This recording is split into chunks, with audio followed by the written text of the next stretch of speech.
today is July 2 na, and then last week, no, June 21, nag-rides tayo papuntang Kaibiyang Tunnel. Siyempre kasama natin si Beefy.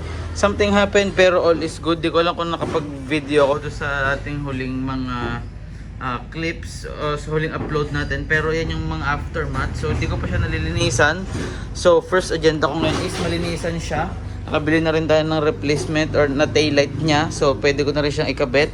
And then kahapon may nangyari, so wala siyang check engine dito sa dashboard niya or sa kung ano mang tawag dito, pero bigla siyang namatayan. So ang hinala namin ng kapatid ko is dahil yun sa harness na nandito sa loob sa parte na to, pag umiinit siya, nag-i-stack up siya, or let's say nababasa, umiinit, maybe nag-overheat or nag-short circuit. So bubuksan natin yan mamaya and gagawan ko ng paraan para hindi na siya ulit mag-init, no? So yun lang, abang-abangan nyo na lang. Lilinisin ko muna to kasi naglalaba rin ako doon sa may washing machine.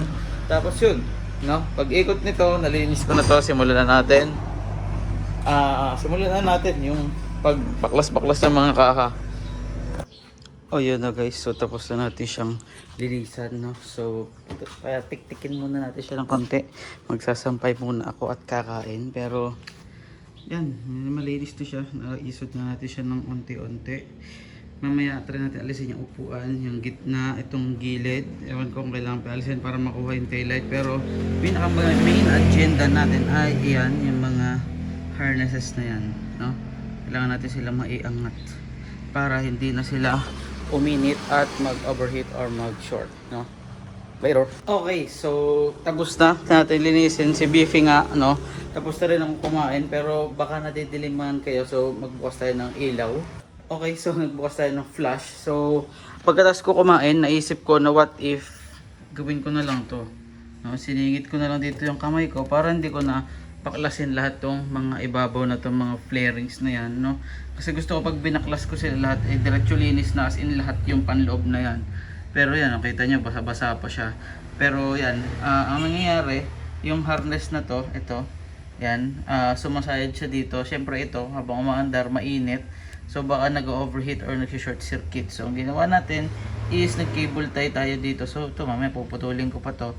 Pero yan, nag-cable tie tayo para hindi lumapat dito, no? So tingnan natin, i-observe ko kung sa mga susunod ay mangyayari pa yung biglang namamatay siya sa takbo kahit wala namang mga check engine, no? So that being said, ibig sabihin hindi ko na napalitan itong ating taillight, no? Kasi nga hindi ko naman siya binuksan. So ano bang meron sa taillight na to? So kung mapapansin nyo, medyo kadiri pa, di ko pa nga siya nalilinis.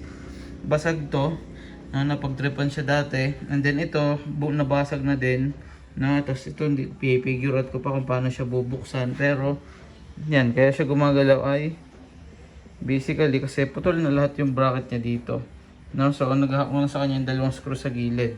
So yun, siguro dahil nga hindi ko na binaklas, pakita ko na lang sa inyo yung naka-ready ko na taillight. So ito siya, ayan, so isang buo yung binili ko. Okay naman yung mga kailangan natin na bracket, okay, buo pa siya, kunti lang gas-gas. Shoutout kay Sir Francis, no? So ang bala ko is ililipat ko na lang yung dati kong harness, yung stock ko na harness, yung mga itong ilaw-ilaw ko, tapos ito spare ko na lang, no? So ililipat ko lahat yung stock dyan, tapos yun yung gagamitin natin, no? So ayun lang, thank you sa panonood. Huwag niyong kalimutan mag-like, comment, subscribe, no? Bago to mag 10 years old, gusto ko mabalik na natin siya sa kanyang dating alindog. So bubuhayin natin siya, marami akong nakaplano, no? So sana matupad natin sa flaring, sa mugs, no? Sa lahat, may mga plano tayo dyan and everything. So yun lang, abangan nyo, like, comment, subscribe, bye bye.